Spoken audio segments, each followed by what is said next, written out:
Come on, the moon landing wasn't real. How do you know? Because the Earth's flat. There's no moon. There's no moon. Oh, dude, you know there's people that actually believe that the moon's a hologram? There are people that believe that? There are people that believe that. And I'm sitting here like, okay. If it's a hologram, the moon's been around and talked about for a really, really long time. So if it's been a hologram for that long, where are the aliens? I figured it out. Okay. The pyramids are like that light that you put in a kid's room that casts the stars up on the ceiling. The pyramids, something happens to where it shines through the pyramids and all the little cracks and crevices make the constellations and stars and moons and all that kind of stuff. Dude, why didn't I think of that? Exactly. See, brilliant. Like the oh, dude, no, like the shafts that point out the sides. It's pointing stars out there. Exactly. Dude, you figured it out. Casting them, it's putting them on the sky for us to see. By the way, guys, we're joking. This is.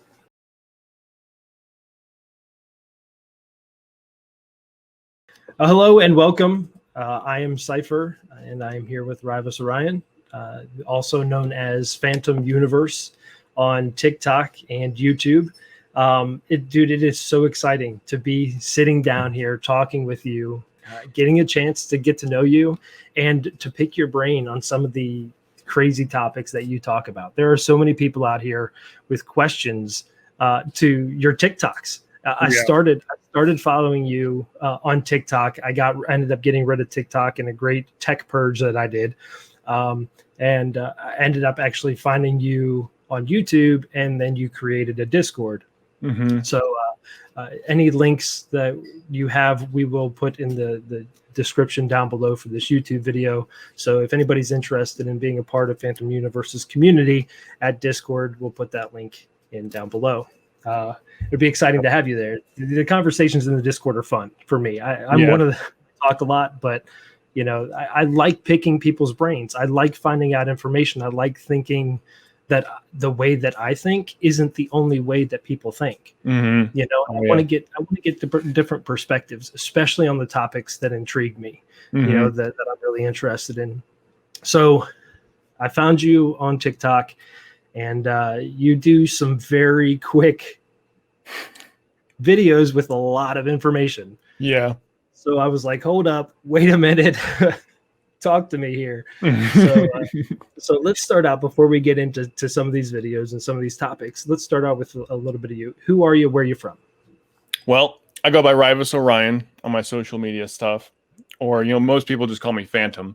But I grew up in the Blue Ridge Mountains of Virginia. Been born and raised here my entire life. Know nothing but mountains. Country boy. No big cities really anywhere. And so I'm one of 6 kids, second in that line, and you know, was homeschooled up, you know, all through high school and all that kind of stuff. And so I had a lot of like personal time to focus on things that I was interested in, like artistic stuff, anything creative, like with my hands, I would just do all the time. And in my teenage years, I had this falling out, like with parents' religion and my old ways, I guess you could say. And turn into this hardcore atheist kind of guy. You know what I'm saying? Like where I was just like, I would look to have a discussion / argument with somebody who, you know, believed in any type of religion. The Bible was complete nonsense, made up craziness. And then in 2015 was completely flipped upside down when Randall Carlson showed the megaflood features going through the United States, basically like showing there was a lot of water at one point that would be considered biblical. And I was like, wow, okay. And that just, from that point forward, dude, I jumped into everything I could get my hands on when it came to history. And what I would do is, with the job I've been at for the past 6 years now, I would just pull up anything audible I can get my hands on and just listen to it. Audiobooks, podcasts, documentaries, YouTube videos, just everything. And just sit there for 8 hours a day and just absorb information, write down things I thought was worth keeping, and just do that for like 5-6 years, and you absorb a decent amount of that information. Then the coronavirus happened, and I went to go for the initial lockdown, went to go live with my parents up where I was raised to help them out. And because I wasn't working anymore, might as well help, do all the stuff on the, with the garden and chickens and stuff like that. And like day 3 or 4 of being up there, my younger sister comes up to me and she goes, you need to download TikTok and start making videos on there. And I was like, what the heck is TikTok? Okay, wait. Before you go on, do you sit around the kitchen table at home going, and this is the globe, and here's a great line, and like, oh yeah, I've done it before. Absolutely. I've driven some of my family members crazy, and my oldest sister thinks I'm crazy. Yeah, she thinks I'm absolutely nuts. She went to college, and she's getting her like PhD or whatever doctorate, and so she knows better. She adheres more so to mainstream thought. Absolutely. So she's an academic. Mm. So yeah, but yeah, I've totally had like conversations, and I've blown, like when I was first diving into this kind of stuff, like I had my friends group, and I would, be pointing this kind of stuff out to them, like person. And that's one friend, and like it's one time he just kind of sits back, he goes, dude, you've literally shattered my reality. And I thought that was really freaking catchy. I'll just make a lobby called This Information Will Shatter Your Reality. Mm-hmm. And 5 people at a time would join the group and be like, oh, what's the information? And I would basically just lay it all out. And I've spoken to hundreds of people, 5 at a time, saying the same thing over and over and over again on the Xbox, which is why I'm able to talk about it so freaking fast on my TikToks. It's because I can literally just go on autopilot with it and just talk. And so I did that for a while, like a year, maybe more. Not every night, but a decent amount. And people were like, dude, you need to make a YouTube. This is made, because like people loved it. Like the percentage of people who hated it or argue with me versus who loved it, it was just night and day. And so I made my YouTube channel, and that kind of took off. I had like 400 subscribers for a while there. Then the coronavirus hit. Yeah. Let's get back to that. Go up there. Sister shows me TikTok, and I'm like, I'm not into this. I'm not into the dancing kind of stuff. She's like, no. You need to go on there and talk about your history stuff. And I was like, okay, 60 seconds at a time isn't that bad. So sure, why not? So I just started posting a video a day about just a crazy history, ancient thing, structure. I knew off the top of my head, like literally just, that's what I knew, and no research beforehand. Started making a video a day. 2 months of doing that, and I had 200,000 people following me. Nice. And that number doesn't really process in your mind. I'm just kind of like, wow, that's a lot of people. But there's this one time I was sitting there making another video. My dad walks in. He's like, what? So how many followers do you have now? Because I'm, showing them what's going on.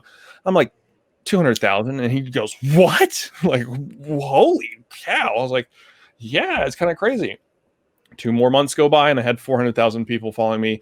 And by then, not like up until that point, was not a social media guy at all. I had my YouTube and my Facebook, but it wasn't going anywhere. And then all of a sudden having 400,000 people screaming at you, like everybody wanting to talk to you, posting every kind of comment you can think of either loving my stuff or thinking I'm a crazy whack job. It's all underneath the comment section. We're going to hit both of these here in a second, but first, what's their big opposition? Why are you a whack job to them? Why do they feel like what you're saying is false information? Well, because some of it is, and I've admitted that. I've made videos where I've had to go back and fix them because I was like, hey guys, that's wrong. Like for example, I did one not too long ago about the as-one egg, and I did not read enough into it, and it wasn't what I said it was, essentially. Right. And people pointed it out, and so I'm gonna have to correct that. If it's false information, it's false information. Right. Excuse the dog. But so I've made mistakes, but and when you make a mistake, people assume that just everything you do from then on forward is a mistake. Right. Type thing. It's like, hey, we all can only learn from our mistakes. Yeah. So, but trust is like pocket change. It takes years to build it up and a second to spend it. So I get it, but it's almost like, first of all, you're a human being, right? You're not a scholar. You're going off of your passion. So at the heart of all of this, aside from any type of social media influence, your passion is finding this history. So all of this social media stuff is just extra. It's just bonus. You're just kind of finding out who else likes what you like, and you're putting the content out there for them to jump on board with you as you take this journey through it. I mean, you're like, you're taking what you like and you're sharing it with the world. Yeah. And it's crazy to me that people get angry about that. Now, granted, I don't want there to be information that's put out that that is incorrect, that somebody might believe and go on with their life to continue to believe that and make bad choices or whatever. Yes, I don't want any type of misinformation in that regard. But we are all human, like you, who are searching just our passion out. So we're going to say things out of context, or as we're processing it in our own mind. There's been many times where I'm so excited about something I found, and I talk about it, and I know that I say something, and then later on I'm like, wait a second, that wasn't right. That wasn't right, because I was so excited about it, jumping and everything. And I had to go back on my word, but it wasn't a purposeful thing. And I think there's a difference there between that, and people sometimes, I think, jump too quick. Absolutely. And too many people think that they should take a person's opinion on TikTok seriously. Like, it's TikTok, right? Like, you shouldn't be getting your news or information from TikTok. It's literally just for your entertainment. That's literally it. Right. So now another thing I would say is why they, say that, it's all just nonsense. For example, the amount of coincidences they say there are that we like to, give thought to and like actually ponder, like, is this actually just a coincidence? They just have this mindset that it's impossible for some things to exist or happen intentionally. Right. And so because of that, it honestly, in my opinion, kind of gives them a bias. And until they can actually have a physical object that they can stare at in their hands, it's just numbers at that point. Right. Yeah, we're going to get into that here in a second. Yeah. The numbers game with Rivals Orion. That's cool. All right. So good, man. It's good to get to know you. I hope the community who watches this video just takes kind of a second to hear who you are as a person, because you're a person here. And sometimes people who get sprung into the social platform spotlight quickly or not quickly, whatever, that people out down here lose touch of people up there, and sometimes people up there lose touch of people down here. So I like to bridge that gap, and I know that you're a relatable person. I've talked with you before, so I want to bring that to your community and the people who search you out and search the information or the content that you have out. So it's really exciting to do this information that you have. Let's start with let's start with the guns, because the guns, I think, are a little bit less detailed and less content, if you will, than the ancient stuff. So let's start out with guns. For anybody who does like firearms, Rivas, you do have a little bit of history in firearms and weaponry. Do you want to go into that at all? Yeah, we can do a little bit. I've been a 1911 gunsmith for the past 6 years now, and the guns I build are high dollar, high price stuff. It's not something that you just are gonna buy. Completely custom made guns, and they're the most high precision pistols you could buy on the planet. What got you into making guns? Well, a little bit long story, but like I graduated with an associate's degree in graphic design, and my professor at the college liked my handwork so much. Not only like with me being artistic and stuff, but also I got masks everywhere of me like sculpting with my hands, and noticed that, because that's a key thing you need to have for this kind of job. And he hired me personally after I graduated, and at first it was like just basically like an apprenticeship. And do like going there like every weekend, and then it turned into 3 days a week, and then eventually I'm now working there full time, building these amazing guns. And dude, they are sexy. Let me tell you, man. Like some of the guns we put out, man, it's like wow. I wish I had the money to buy one. But yeah, so been doing that for 6 years now, and it's going pretty good. It's really busy right now. Let me tell you that. We're getting ready to take a big step when it comes to the business, and production is just going through the roof right now. Does that make it harder for you to do content? Well, it's not so much making the content; it's doing the research beforehand. Because if you just read like a few articles, it's not good enough, and that's what I learned the hard way with the Aswan Heg. Yeah. Okay, so you're a craftsman by nature. by nature, you have the skill to work with your hands. So that would explain your interest in things like Pumapunku, Pumapunku. Pumapunku, and Pumapunku. Easter Island, and just the different Masonry, man. different masonry. You notice those things. You pick those craftsmanship things out that if I were walking down, I'd be like, what did they like? Did Triple H have a wrestling arena here? What's going on? You know, like I wouldn't think that these were ancient, or even more so, I wouldn't even consider the mathematical side of it. Yeah. You know, like you got some information on the mathematical side of it. So we're going to start with that, but tying into all of this together with who you are and this ancient history stuff, you said you were an atheist, right? And then you came across Randall Carlson, who talked about a great flood. So then you started to question deity in a sense, correct? What is the content that you're about to talk about, the things that interest you? What compass guides that? What is your worldview? Is it a scholar worldview? Is it a secular worldview? Is it a spiritual worldview? What guides you in the way that you view the things that you seek out? I believe that the universe is a puzzle of infinite pieces, where we lay to waste frantically trying to fit each piece to one another to shape the picture of our existence. And given the pieces we have found, we know with perfect certainty, one day something will come and kick our table over with such violence, we know not what will become of us. So we lay to waste to construct what we can, while amongst our fears, within this confusion and chaos of this infinite pool of pieces, there are those who taint the pool with false pieces, some pushing, even forcing these distorted shapes upon another. And whether knowing or unknowing, this would lead to the corruption of one's picture. So I lay to waste, with peace in mind, for the piece to the puzzle I have yet to find. Did you just come up with that off the top of your head?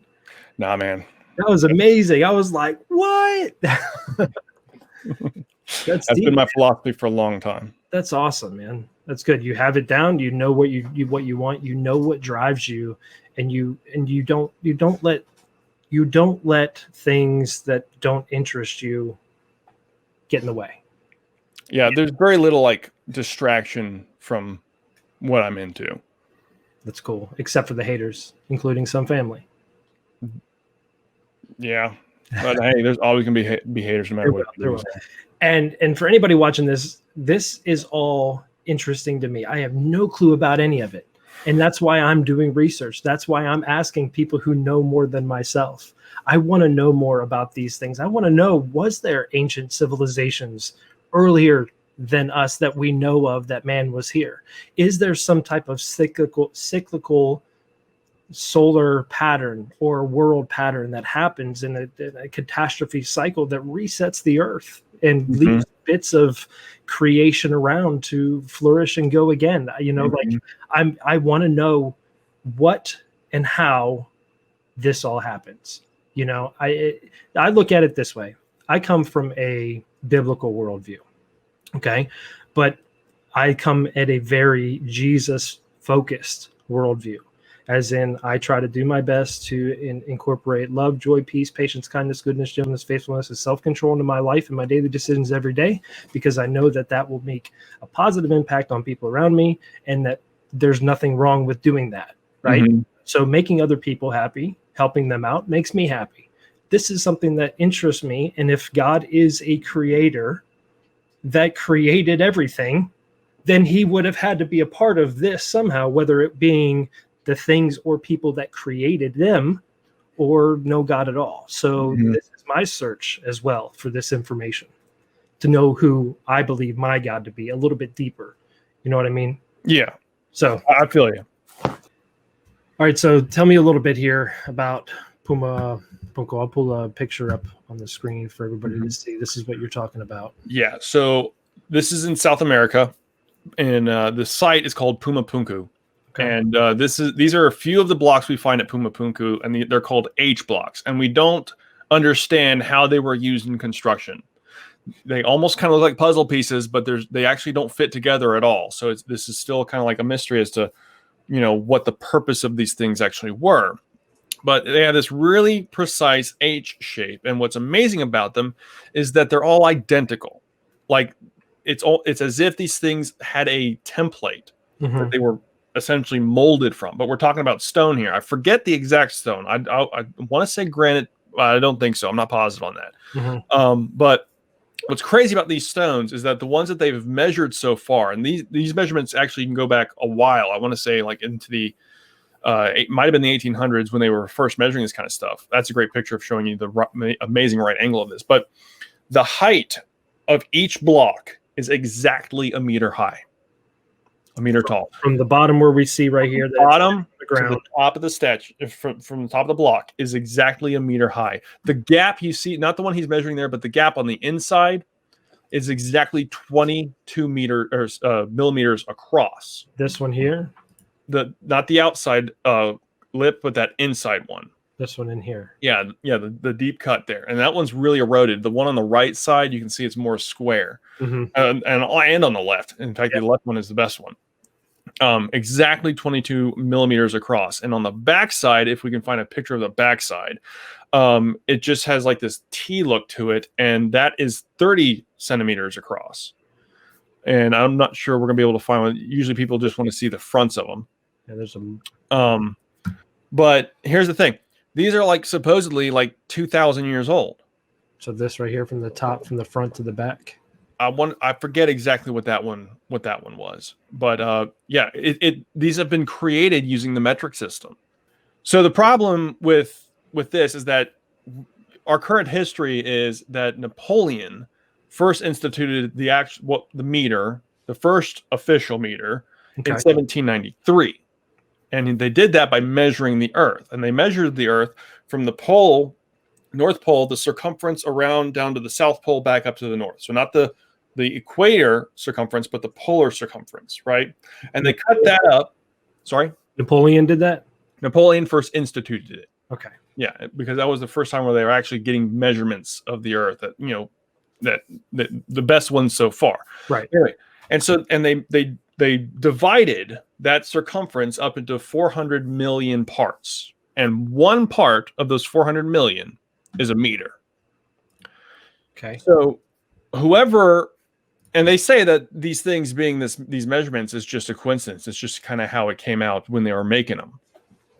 Or it was either a meter or 5 palms, which is like the measuring of your palms across, which usually comes out to a meter as well. So they say they're 5 palms across, but for everything in here to be like to the decimal point of the decimal system, metric system. How do you make cuts like that if you're measuring by palms? Yeah. They had a sophisticated system of measurement to create these things. Yeah. And these are 2,000 years old. So if they're using the meter, then they were able to measure the Earth. Because we get the same measurement when we do it. The exact same thing. Yeah. So it's just a big old coincidence. It's an accident. But Napoleon officially came out with the meter. Well, here's the problem. It wasn't just the people in South America who understood the meter.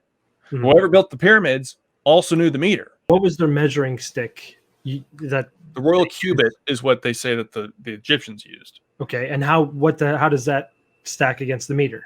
How did it actually relates to the meter? So if we imagine you have just a measurement, it doesn't matter. Let's just say you have a length here, okay? And then you take the circle or the diameter and make a circumference using your length, okay? Then divide that circle into 6 parts. Okay. The distance of one part correlates to your initial length. So for an example, if we take a meter and draw a circle that has the diameter of a meter, the 6th section, the pie shape that we create, that radius is the cubit. Okay. The Royal Egyptian cubit. So the cubit directly involves the measurement and system of the metric system. And there's a lot of other places where it kind of pops up, but the official story again is that the meter didn't show up until 1793. Yet we're seeing like these numbers that we use today popping up when they shouldn't. They shouldn't exist in these time periods we're talking about. the whole site where these things are located just looks like devastation. Like we don't know exactly what was there.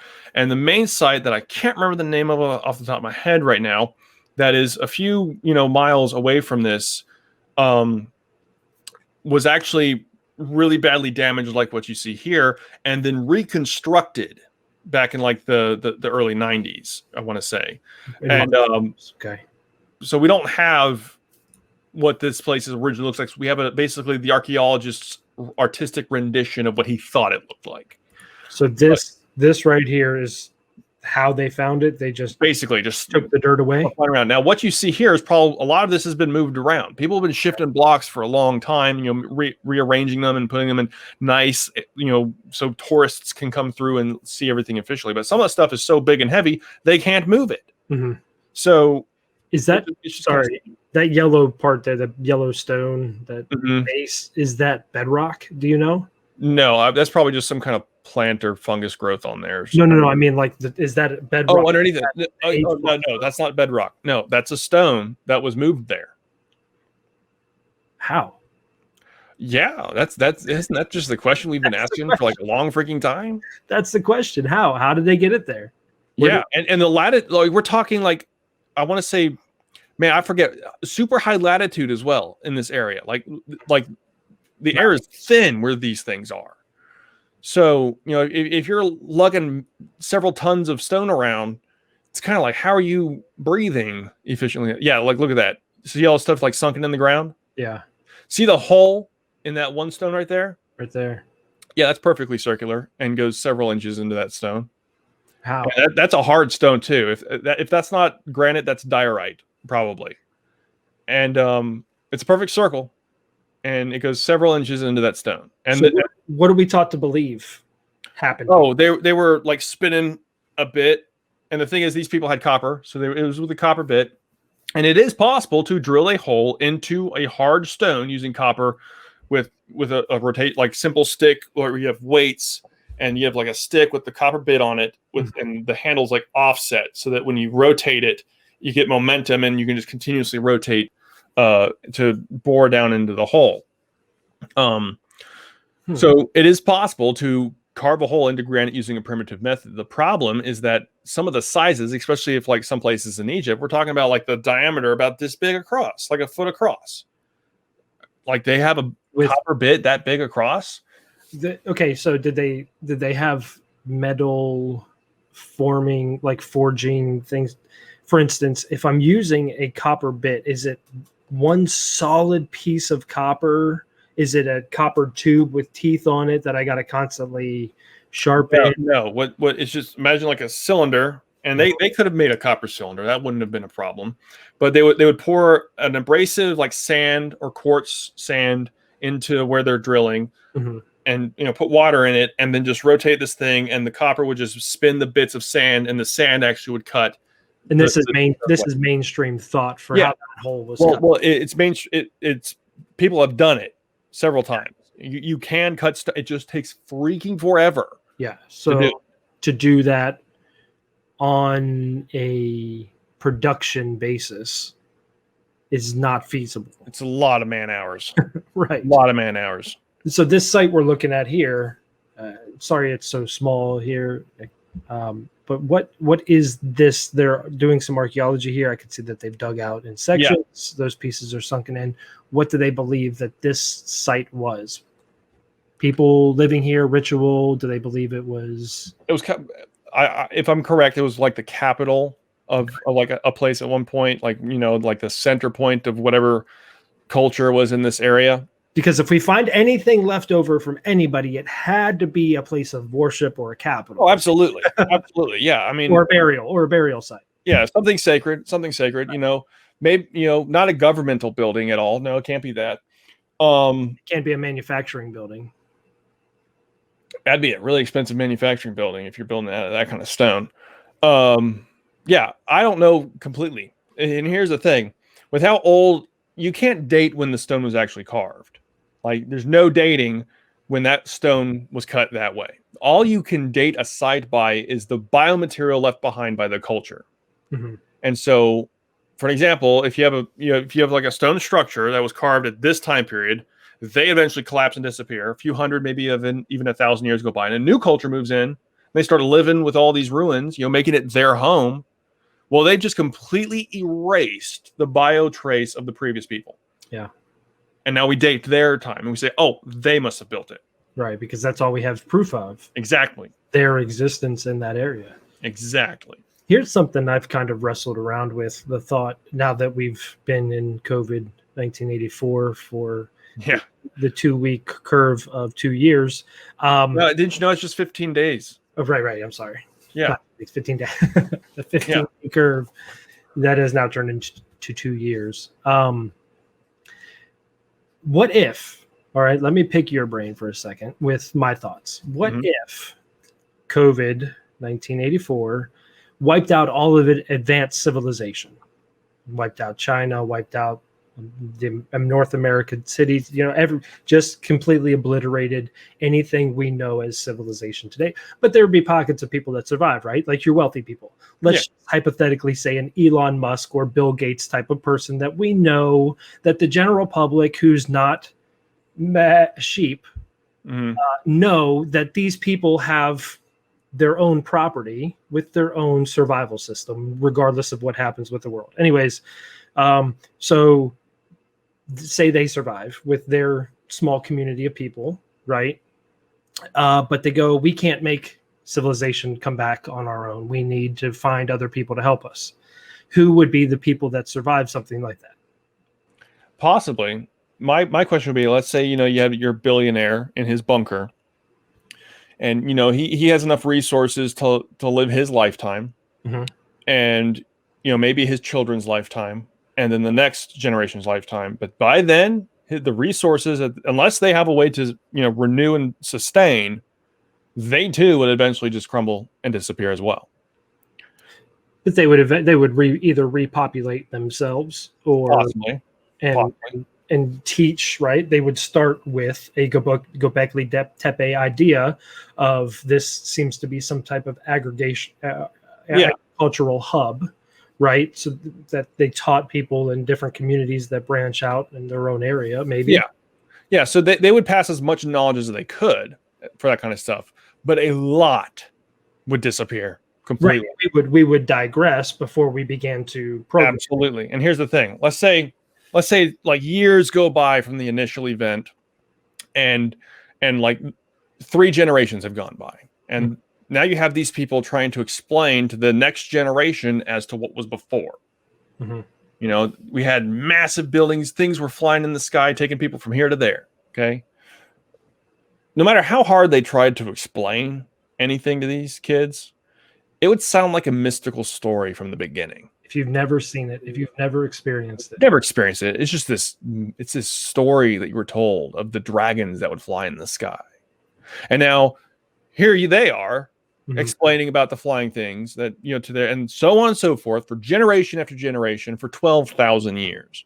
And then the statues and the things that they have eventually like are metal statues or whatever. Ours, I don't want to go on the record saying that I believe that there was an advanced civilization as advanced as what we are now, but I believe that possibly the course that we have taken as humanity brought us to where we are right now. Who knows that if there was a civilization before a catastrophic event, they were able to tap into things that we can't imagine. I mean, just imagine, like, from the moment we discovered the wheel till today, we're only talking like 5,000 or so years, maybe a little bit more. Okay. Humans are like 200,000 years old. We've been around for a really freaking long time. Even if you just go with the anatomically modern human beings, only 46,000 years old. How many advancements, how many inventions, how many progressions has humanity gone through for over 3/4 of our existence on the planet? We only know the current fourth. And then the last 100 years, last 122 years, 21 through the roof. It's went right through the roof, literally to the moon and beyond. Yeah, and beyond. Yeah, to infinity. So, how many other achievements has humanity had in the past that we have just absolutely no physical evidence of? Yeah. I mean, imagine you had a shovel and society collapses. Your shovel's sitting there in your yard and 12,000 years go by. What's left? It's not a shovel anymore. There's Definitely not. You wouldn't you'd probably see like a clump of what might be what's left of anything metal. Right. Maybe it's not even metal anymore. The stick is gone. The stick is unless it got buried and petrified. The stick is gone. The things they're making stuff out of now. Yeah.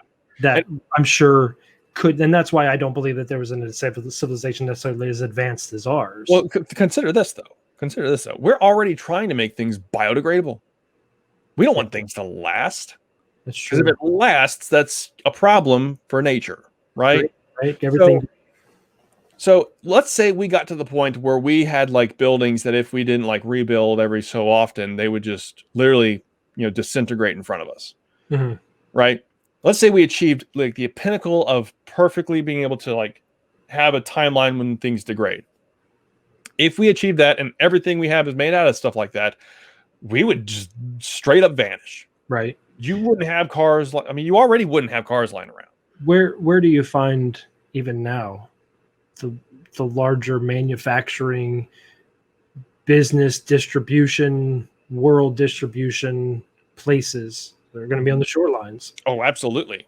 Well, I don't know if this number is correct, but I heard something like 80% of all major cities on Earth are on coastlines. Yeah, and if that were the case before the ice melted, I think it's more than likely the case. The easiest way of transportation and doing anything on on a large scale is on a coastline, just like you said.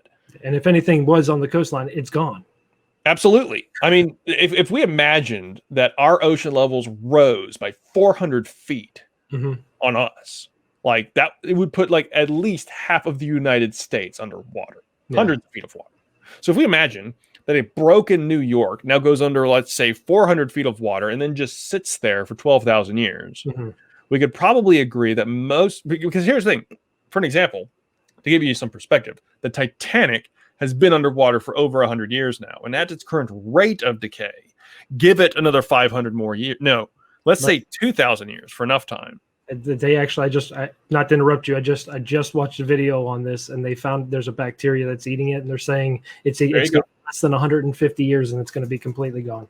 And if not, the ocean floor is always rising, so it would just consume it, and it would vanish from. And in fact, where it's at, it's likely being more preserved.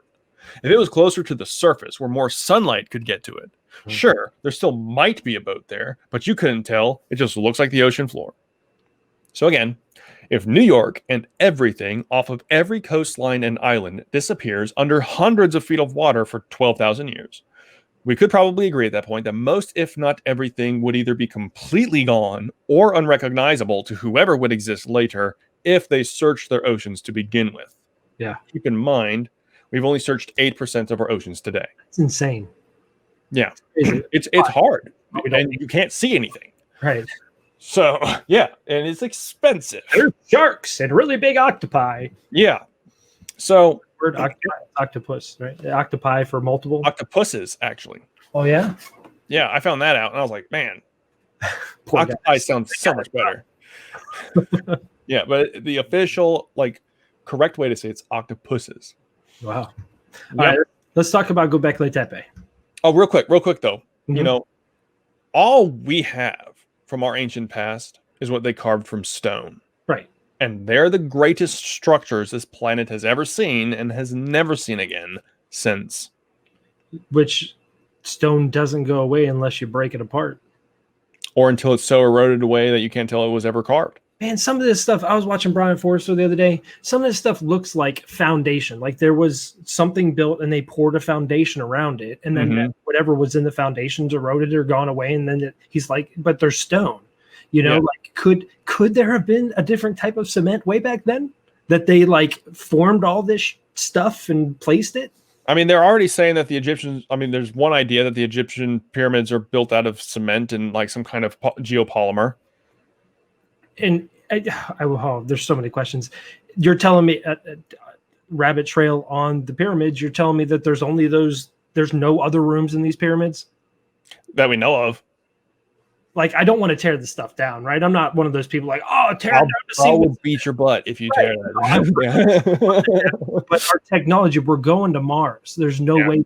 And then you come across Zarwowski or whatever his name is, and like he doesn't let many people do anything because he's in charge of Egyptian antiquities, and or they're, I don't know, did he lose that position or is he still the Hawass? Yeah, Hawass. Yeah, he's not in control of it anymore, but he's basically been the gatekeeper for a really long time. Right. So anything you really want to do has got to go through their antiquities department, which you have to respect a national side. And that brings us back to at the beginning when we said people said. Yeah. And so many places are off limits. You're not allowed to go to at all. Zero. That just, you know what? That just makes us, the people that like us, more interested. All you're doing, we want to know. Yeah, and all it does is lead to more conspiracies. Right. Speaking of conspiracies, I don't know if it is or not. Let's talk about Gobekli Tepe. Gobekli Tepe. All right, here's Gobekli Tepe. Gobekli Tepe, the site that changed the world. So, before the discovery of Gobekli Tepe, and it was originally discovered officially back in the 1960s, but wasn't excavated until 1994 by the German archaeologist Klaus Schmidt. A bunch of like shepherds found a bunch of like rocks on this hilltop, and they're like, "Hey, this looks carved. Somebody should come check it out." Basically, and he went there, and then boom, they found massive megalithic stone pillars oriented in like a Stonehenge kind of fashion. And there's multiple circles. There's like from the ground penetrating radar that they've done, there's probably like at least 100 circles underneath this hill. And while they were excavating the site, they were discovering that the dirt filling in the stones was purposefully put there. Somebody purposefully buried this site for some reason. Don't know exactly why. Could it have been by a flood?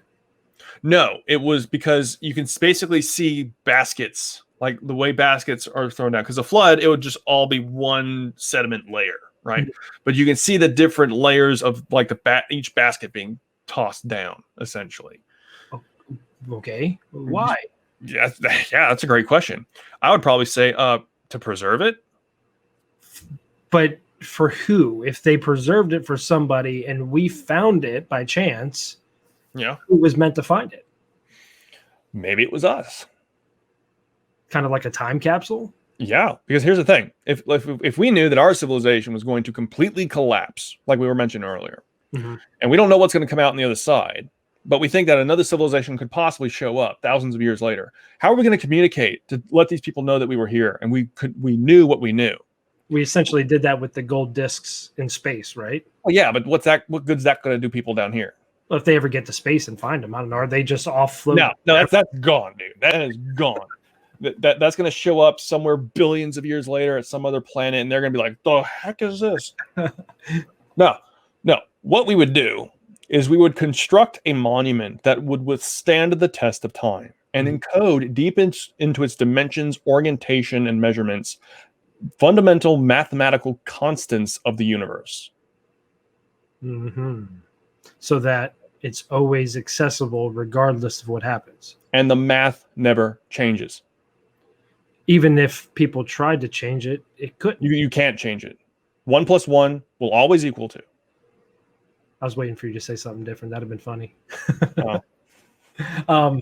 Okay, so they purposely took they researchers or archaeologists say that they can tell when somebody takes a basket full of sediment or dirt or rocks or whatever and fill in these different areas. And there's other things to also suggest that. That's just the one I know off the top of my head.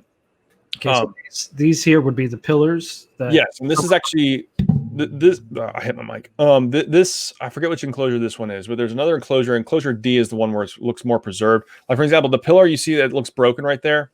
Right here. That used to probably be 20 feet high, weighing up to several, like 15 to 20 tons of I want to say limestone, could be sandstone, I forget.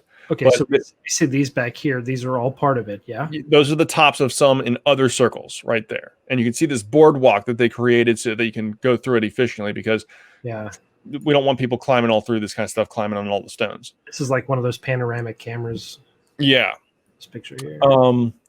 But what's crazy is that the stones are massive, first of all, and they're remarkable. The carving into the stones, like if we could see one with a more clear carving, 3-dimensional carvings are in the stones. Like, for example, that right there is protruding from the stone. So what they had to do was remove all of the other stone just to have that little tiny feature poking out like that, like you see right there with that creature and that arm.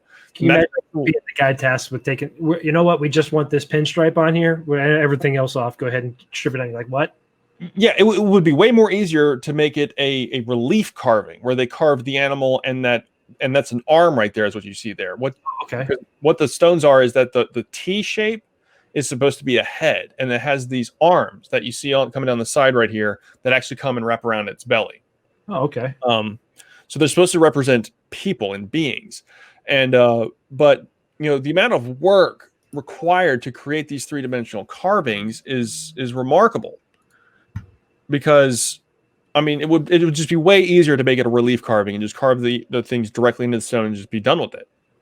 So the amount of time and effort to move all the stone here, to carve it all, to erect it all, to align them to the stars and movements of the bodies in the sky, the amount of work we're talking about is exponential.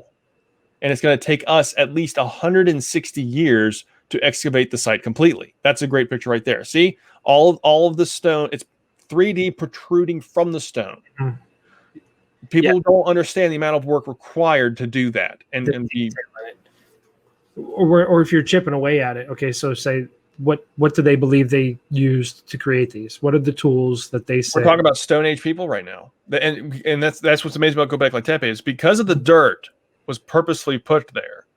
We can date that stuff using carbon-14 dating and other dating methods. And it dates to around like 11,000 years ago when this was buried, not carved, buried. So it was obviously carved before that. Probably. It did not take overnight to make this site. This site that they say is 2,000 years old when it is how long it had lasted before it went underground is what they're thinking. This is on the border of Syria and Turkey. Am I correct? It's in Turkey. Yeah. It's in Turkey. Okay. But so it's just, and the thing is that the current models before this discovery is that megalithic stonework really didn't start until like 5,000, 6,000 years ago. Mm-hmm. This is like twice the age of Stonehenge. Yeah. Which is like, oh, everybody loves Stonehenge, man. People can't get enough of Stonehenge. And it's like, man, there's way more than just Stonehenge, guys. You got to expound upon what you know. But those are the ones that have become mainstream. Absolutely. Absolutely. And I remember growing up as a kid and again, my biblical worldview with all of this, I was always led to believe that was a kind of dark, reaching into, some type of demonic, supernatural, flighty space kind of talk. But it's always been there. So it's always been like, yeah, Stonehenge, that's over in Europe somewhere, right? Kind of thing. Mm-hmm. But then when more things become unearthed, like Gobekli Tepe, you gotta step back and go, okay, wait a second now. You told me that was just for loonies who worship the sun because it sets at the, on the equinox or rises on this. Yeah. And now we're seeing other stuff. So explain this, Yeah, is this evil too? Is this bad too? And the thing is with Stonehenge is that people were doing all that kind of crazy voodoo stuff in the site. The pagans have been using that site for a really freaking long time. And people believe that they were the ones who built the site. I forget the exact dates on all that kind of stuff, but it's likely that they found it. And the site is actually way older than we originally thought. And the thing is, another thing about Stonehenge is that the orientation of the stone we see there is not the original orientation. When Stonehenge was first like really initially fixed, the archaeologists in the 1950s was picking stones up and re-erecting them to what you see today and trying to make it as close to what he thought it looked like as possible to the original formation. And the thing is, with his model, there were like more stones at the site than what were in his model. So guess what they did with the stones? Just got rid of them? They buried them. Like in the dirt? Yep. Right next to the site. Did they move them and bury them? Yeah. So even us, who before us moved, obviously things have been moved, whether it's by acts of nature, earthquakes, whatever. floods, whatever, things Yeah. that moved. But we have to take into account too that man moved things, but there's still the lining up of the solar pattern.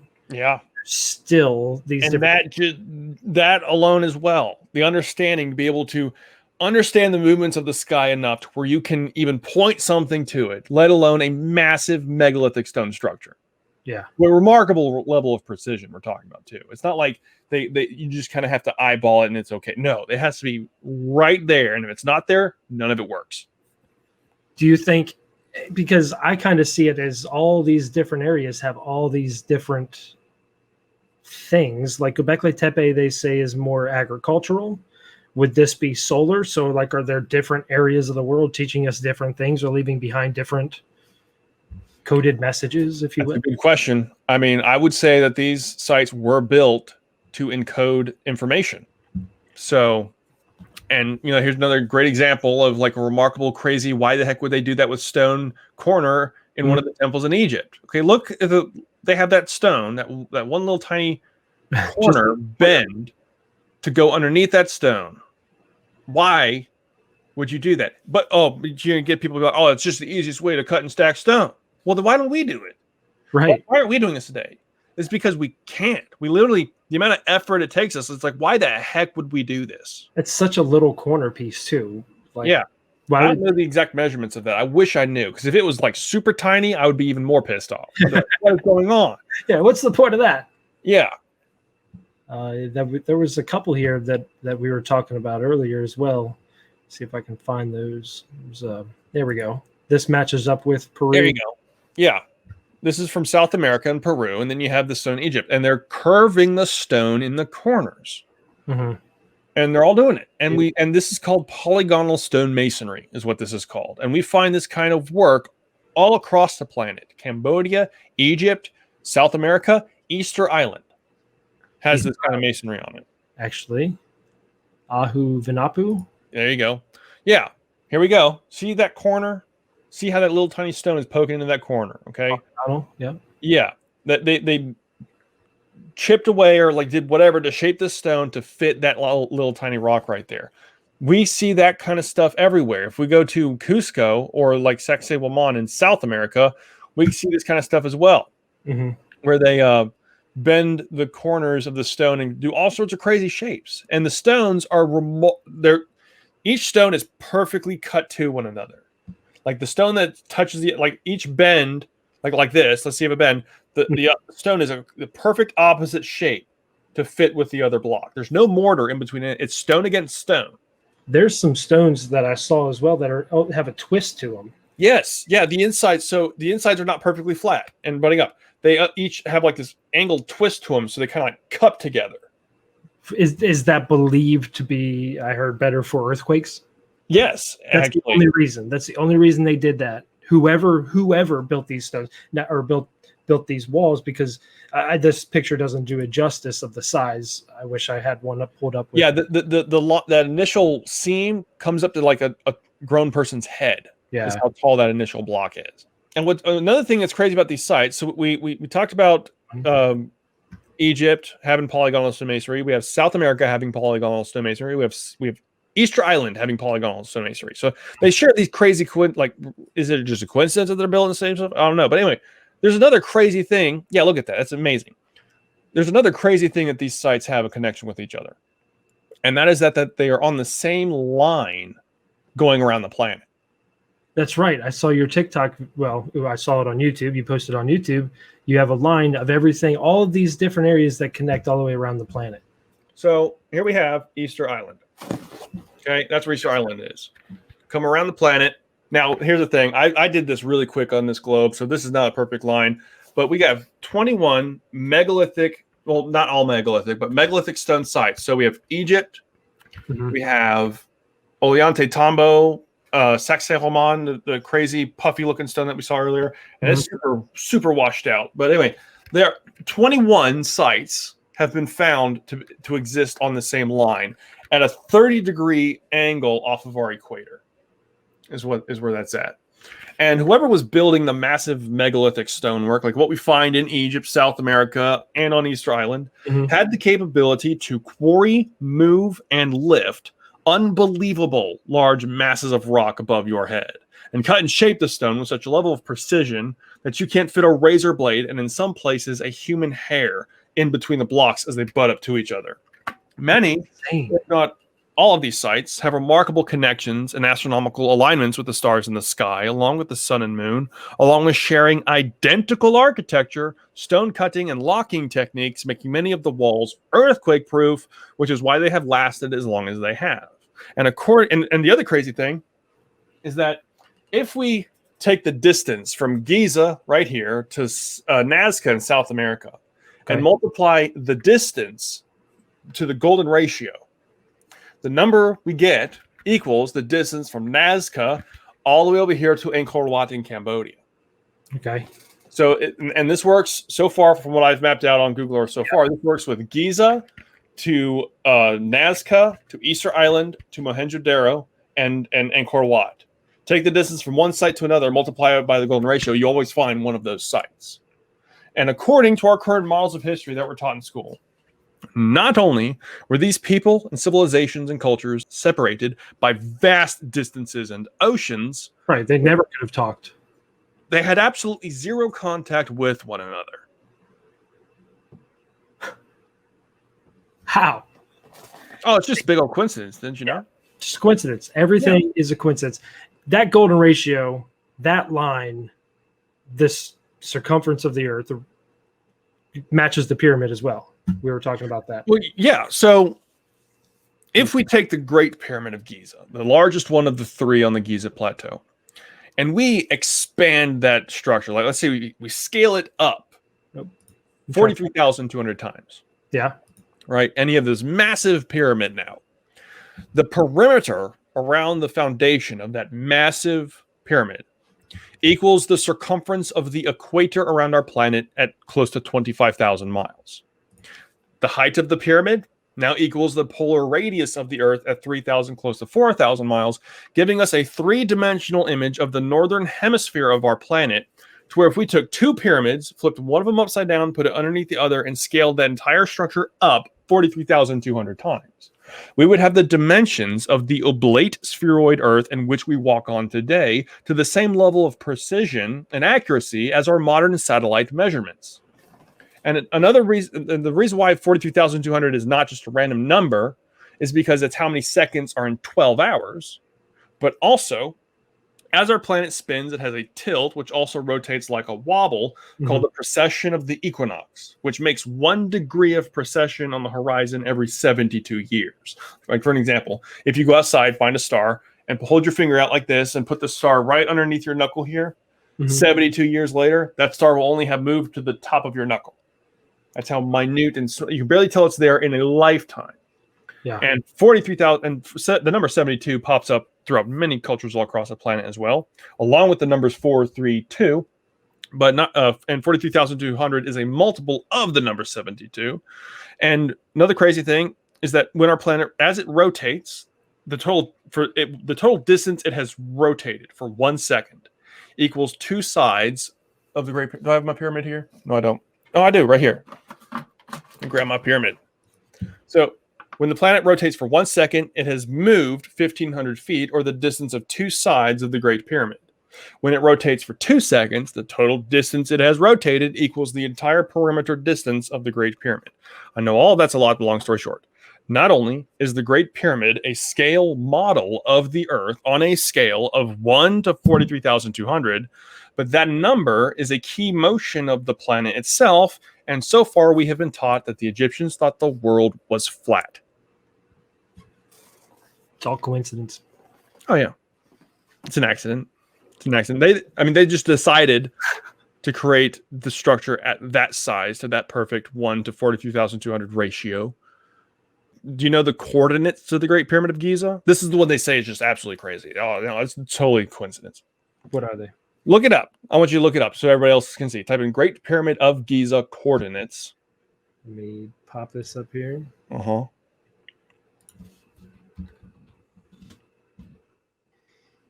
The suspense will kill you guys. Great Pyramid of Giza. Mm-hmm. Coordinates. Boom. Very good. So the northern number is what we're looking for. And you're doing it on DuckDuckGo. So of course it doesn't come up at the top. Is it? All right, you see the latitude right there, 29 degrees? Right at the very bottom of that first part. Yeah, 29. All right, so the entire number is 29.9792. They are only showing you the first two digits right there, but the total number is 299792. The degrees of latitude. Yes. Okay. Now look up the speed of light. All right.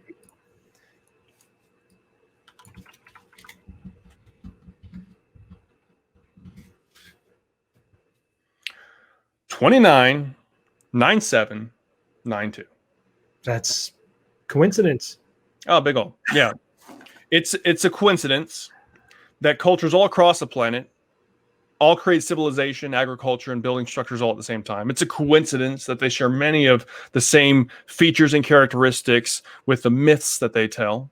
It's a coincidence that they're building structures on a massive scale. It's a coincidence that the Great Pyramid exists to begin with, along with it having the dimensions and rotation of the Earth encoded into it. It's a coincidence that it's on the same line with all of these other ancient sites. It's a coincidence that it's located in the geographical center of all landmass on the planet. The center of the Earth is at the Great Pyramid. It's a coincidence that it is located on the planet where the speed of light is represented to 6 digits.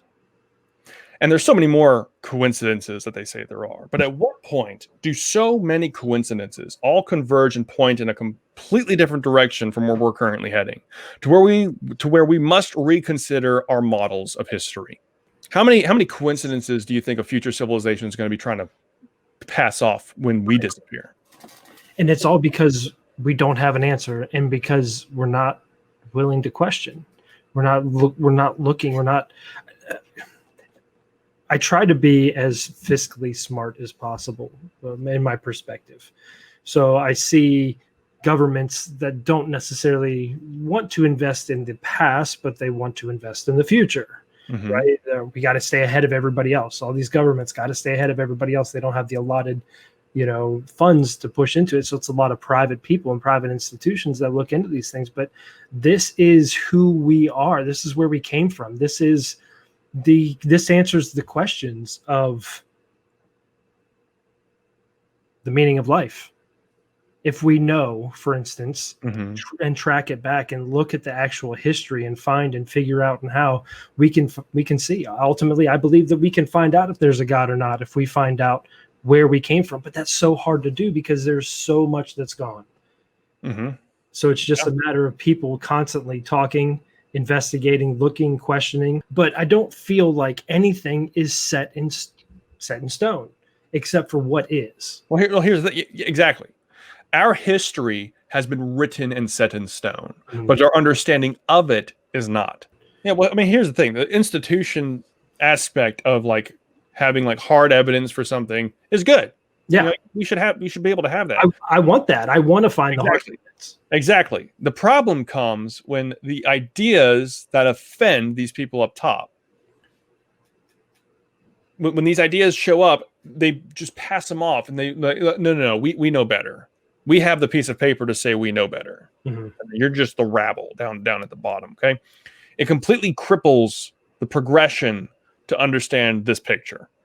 Yeah, if you and the dogma behind it comes from the people not wanting to be embarrassed or ridiculed in any way. They want to be right. They want to be loved by everybody type thing. And if you come out with something that just sounds a little too crazy or you can't completely prove, then you're going to be either a pseudoscientist or written off as crazy and lose all funding in your job, likely. Hmm. And be ridiculed relentlessly by the academic world. Because it causes waves. Yeah, and a great example of it is from a guy named J. Harlan Bretz. And he was back in the 1920s. And what it was during his time period is that all the geological features throughout the planet was explained by something called uniformitarianism. Mm-hmm. And what that is, it's that all of the features we see on the surface of the Earth are caused from a slow, gradual process of of matter working over time the way it does. Like, for example, one drop at a time, one grain of sand at a time. It takes tens of thousands of years for a canyon to be dug out of the earth, right? From the little tiny stream. Mm-hmm. Well, what J. Harlan Bretz was discovering going through Washington State and the mid-northwest United States is that the massive flood features that he was witnessing could not have been done from a small little tiny creek over a long period of time. We're talking the amount of water measurements that they used for the quantity of water that was coming across the United States is called a Sverdrup. And it's what we use to measure ocean currents. And it's 260 million gallons per second. And it's now, and what he was trying to show is that massive mega floods once tore across the United States at some point. He couldn't prove where the water came from. One of the ridicules at the time was, where did all this water come from? Right. And they're still learning about the glacial ice during the Ice Age, mostly at this time period, and like where all that ice was, how much ice was there. So they didn't have that knowledge. And so the main thing was, the main damper or like break on his theory of a mega flood was, where'd all the water come from? Well, he didn't have an explanation for that. Well, we now have an explanation for that. From 15,000 years ago was the peak of the last ice age, when 17 million square miles of ice, 2 miles thick, covered the planet, resulting in the ocean levels globally back then to be 400 feet lower from where they currently are today, exposing millions of square miles of land at the time, because all that water was frozen on land in the glacial ice. Mm-hmm. And then from 13,000 years ago to 11,000 years ago, the whole planet goes through this crazy up and down fluctuation that takes about 3,000 years to level out and calm down into our modern warmer climate called the Holocene that we are currently experiencing today. And from start to finish, from freezing to warm, that entire transition takes about 3,000 years. And by the time all of it was said and done, all of the glacial ice melted rapidly.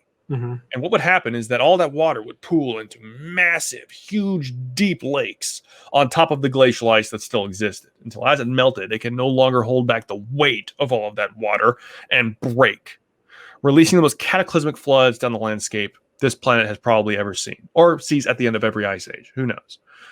I mean, imagine a 1,000-foot body of waves several miles across, tearing across your neighborhood at 60 to 100 miles an hour for several days to weeks. Mm. Everything would be gone. The very bedrock of the earth is but sand to that quantity of water. In fact, look up for these guys real quick. Potholes Cataract to get an idea. Okay. And this is one of the land formations that Brett's actually studied. It's in Washington State, called Potholes Cataract. So you have Niagara Falls, which is also a cataract. That's what they call it, the shape, the horseshoe shape the water's making. It's called a cataract. Niagara Falls is about 1,000 feet across. Potholes Cataract is 11 times the size of Niagara Falls, at 1.5 miles wide, by 2 miles long, by 800, and at some places 1,000 feet deep. That's insane. The amount of water we're talking about coming across the landscape here would shake the very ground underneath your feet. In the picture here, it's coming from top to bottom. And this is a satellite view. Notice how you see the farmland in circles, okay? This is massive. It is huge. And this is only the section of what was once a massive river coming across the northern United States. There you go. That's a good plan. Go to Google Earth. Another place is called Camas Prairie in Montana. So when you're like standing in like about 1.2 foot, like a waist high body of water, swiftly moving current of water, the tallest ripple on the sediment on the bottom would probably be about 1 inch high, give or take, depending on how fast the water's moving. Well, the ripples in Camas Prairie going through Montana are taller than buildings, several miles long, and span for like several miles, hundreds of miles when you find them all. You probably just need to type in Potholes Cataract. And I found it before. I thought maybe I could. Oh, dude, I love doing that kind of stuff, man. Like getting in there and trying to find it like that. I'm pretty good at it now, man. I'll tell you how many times I've actually like shown people some of these places. I can just like pinch right to it, and people are like, "Whoa, bro, you knew exactly where that was." I'm like, "Yeah, man." There it is. There we go. So zooming in here. Yeah, do a measurement across the mouth of that thing. All right. How do I do that?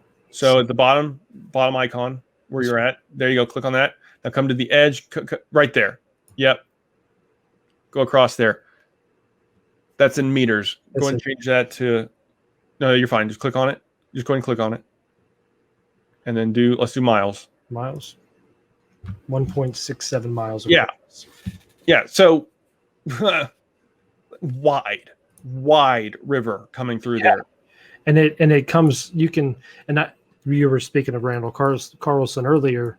I had watched some of his geology Love his stuff about this area as well. And he was talking even more mid northwest. Mm-hmm. And towards Chicago, where you could actually see where the rivers are now. Yeah, see how dark. Hold on, zoom out again. You have the basin. The dark places is where water once was. Yeah, you have. Yeah, measure that across. Yeah, click on it again. Click up the icon. Oh, okay. There you go. Measure the width of that gray spot. 3.25 miles. That's okay. Yeah. That was all water flowing. All of the gray was once a water. Yeah. Yeah. And whatever was in the areas beforehand would have been completely erased, gone, turned into gravel and sand, and deposited downstream in the form of massive ripple sediment deposits. That ripple sediment deposits so large, the only other place we find them is at the bottom of the ocean.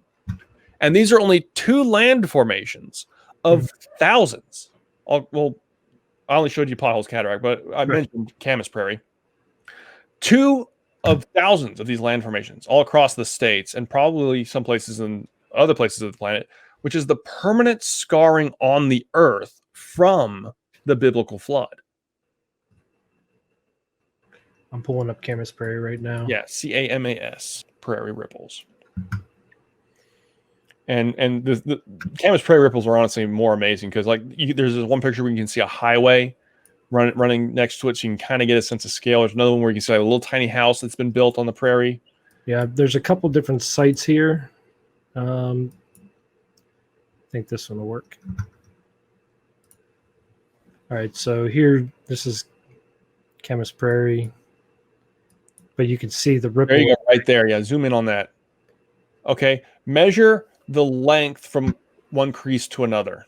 You can already get a sense of, look at the buildings. Look at the size of these buildings. Okay. Yeah. So from valley to valley. Valley to valley. Half a mile. Half a mile. Or no, 0.5 of a mile. Okay. I'm sorry. 0.05 of a mile. Change that to feet so that, we can get a better understanding of that. 290 feet. So that's big. Okay. And the peak of each sediment deposit is 50 feet high at most. Okay. Mm-hmm.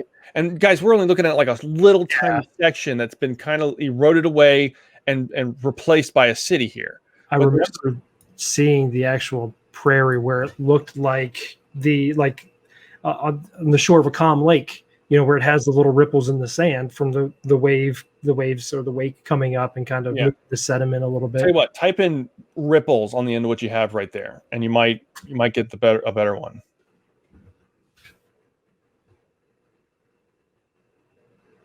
Yeah. All right. So look how far away this was, first of all. There you go. Now zoom out a little bit. These aren't as prominent, but when you see them, go ahead and down through here. Yeah, zoom out some. See them all rippling through. This whole area was once underwater.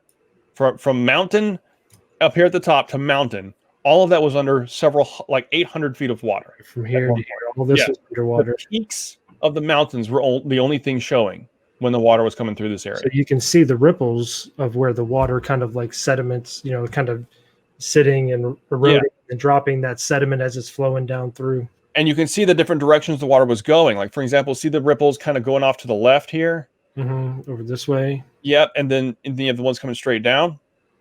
Yeah. It's kind of like it was going up around this peak or something right here. Yeah. It was actually coming from north to south. So it was coming from up here downward across the face. Okay. Yeah.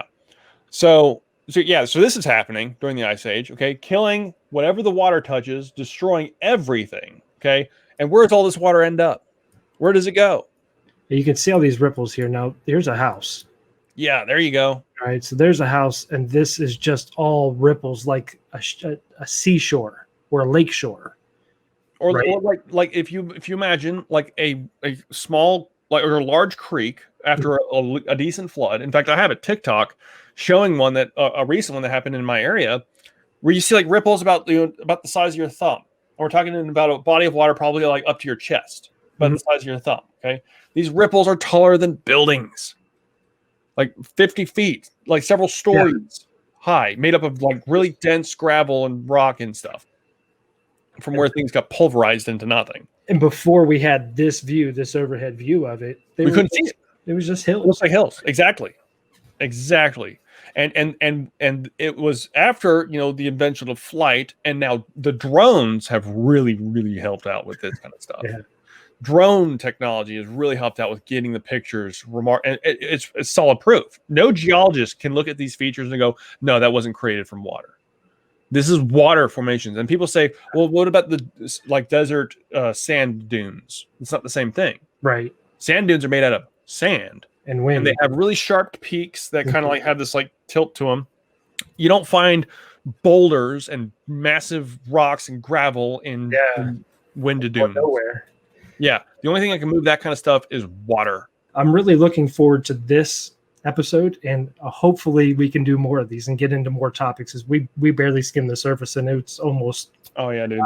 The library of information that one has to go through is staggering to the eye. Yeah, there's just no one person can do it.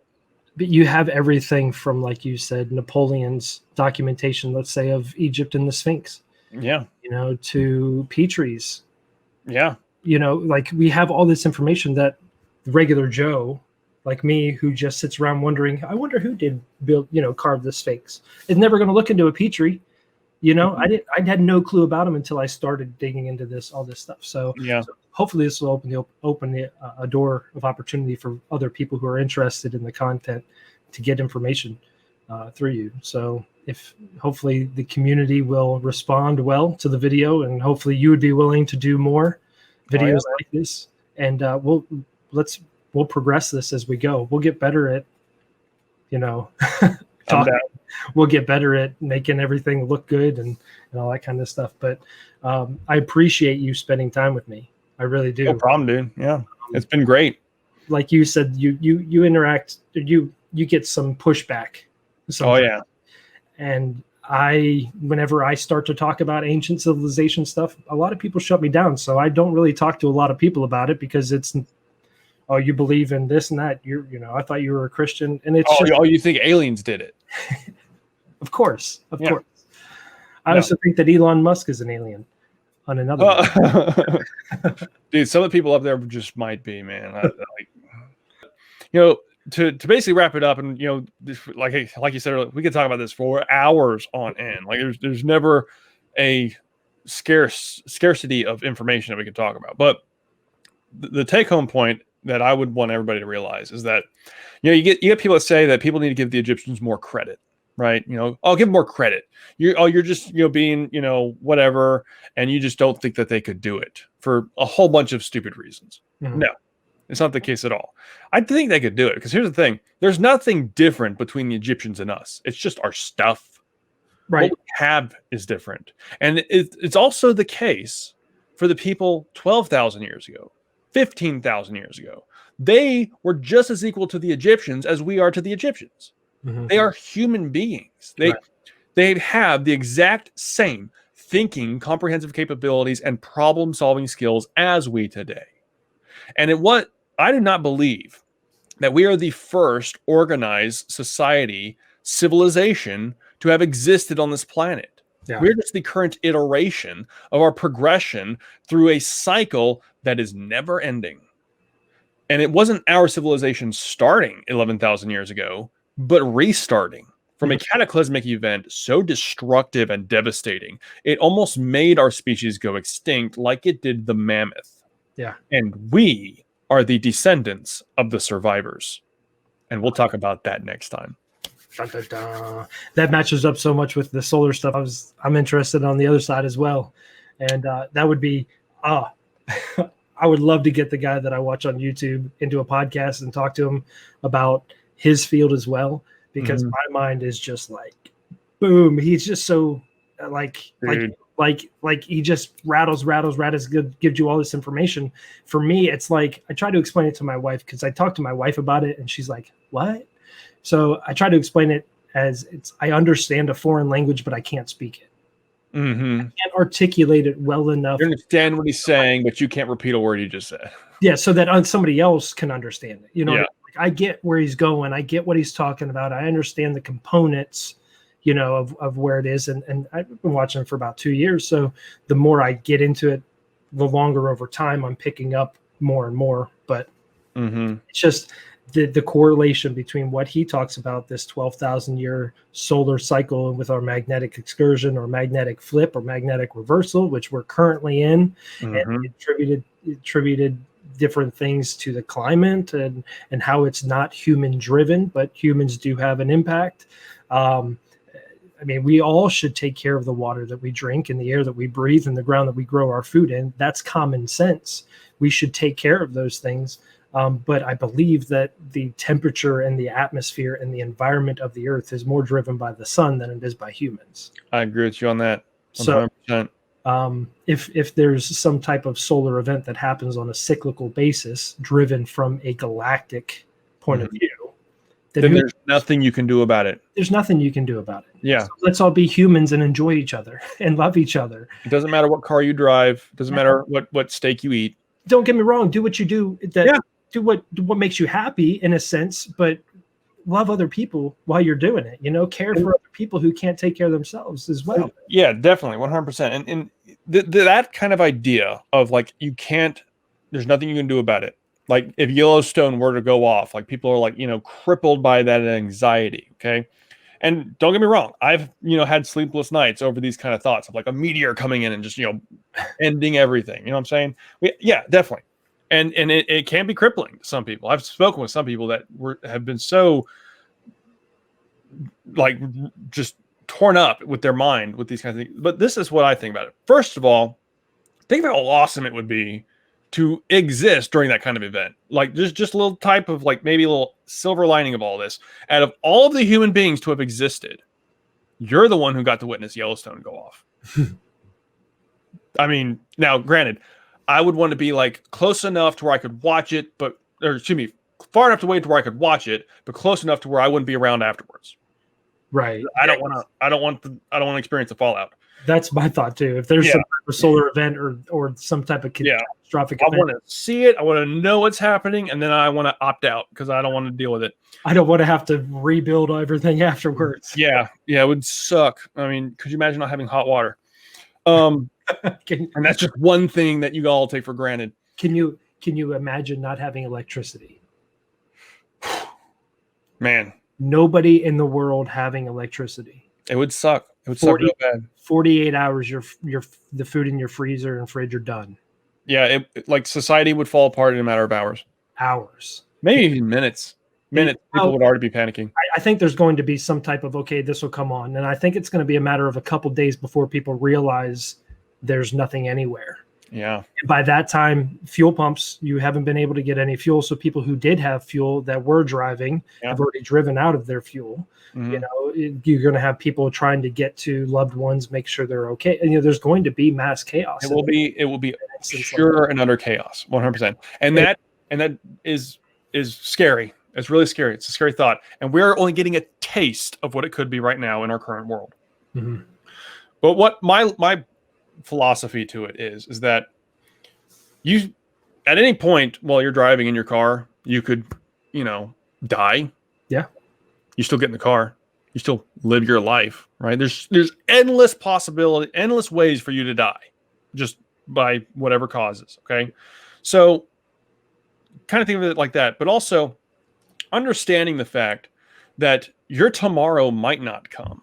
What I do is that I believe with faith that tomorrow the sun will rise again, but I conduct myself as if it won't. It makes you question what you say to your loved ones. It makes you rethink your priorities. What are you doing with your life? What are people going to remember you for? And if you haven't checked off certain boxes in your life because you just are going to get to it later, or you just don't think you're good enough to be able to do something, it's time to realize that you are more important than the fear that it's not worth it. I believe that tomorrow's a day on a fool's calendar. It's not promised to me or to you. I don't know if I'm waking up. I don't know if my kids are waking up. So I do my best the day I'm in to love everybody that I can the best way I know how. You know, whether that's smiling at a random person I don't know, honking my horn, driving down the road, waving at somebody walking. I mean, trying to engage and making every opportunity I can to either cause somebody to smile or cause somebody to feel like, hey, I've been noticed. That's all. Make a connection. There are two things in life that people want more than anything. They want to be wanted, and they want to be wanted badly. They desire for somebody to desire them. And that desire doesn't have to be sexually, just an attention thing, or just a conversational piece, or a check. Connection. How are you doing? Some type of connection. Some kind of connection. We are relational people. Yeah. You know? And I think the recent lockdowns have the loss of life as a result of the lockdowns is great. Isn't talked about enough. Is greater than the loss of life for the pandemic itself. And I'm not saying that the pandemic isn't real. I believe that COVID is a real virus, but I don't think it's as bad. I think that there's more unknown than known, so they err on the side of caution than not, and that people don't always agree with that. And I think that the forced shutdown, you got to shut everything down, has done more detrimentally, especially to younger people who haven't had the ability to socially connect with somebody. And I think that affects all of us. So I make it the opportunity every day to engage with my kids and my wife, to have that interaction. So that's my goal every day. If I've done that, I'm happy. I'm happy. I'm satisfied. I don't have to have millions of dollars in the bank. I don't have to make sure that all my bills are paid. And I don't have any worries of money. I make sure that they're paid when they're due, but I'm not sitting here going, I just wish I never had to worry about a payment again. No, that teaches me responsibility. That teaches me how to enjoy and take care of and respect the things that I have.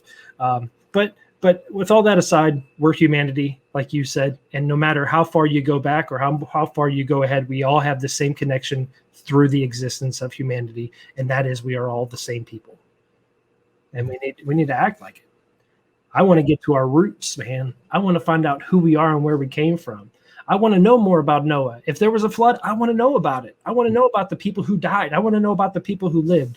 I want to know about these civilizations and these cultures and how they enjoyed life. What am I missing out on? What did they enjoy that I'm not, that's so simple that I could enjoy, that can make my life better? What happened that I could learn from to stay away from as well? Oh yeah. You know, so I really do appreciate you for your time, man. Thank you for being on Deciphered as my first guest. No problem, bro. It's been great.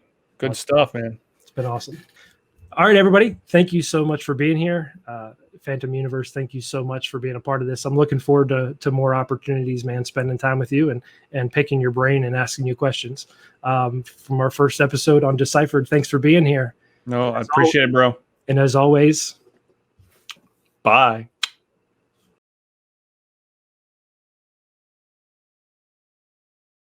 It shows decide. That's Peru and Egypt. That's a really good. There you go. That's a really good shot. Like look at what they did. I know. Like what?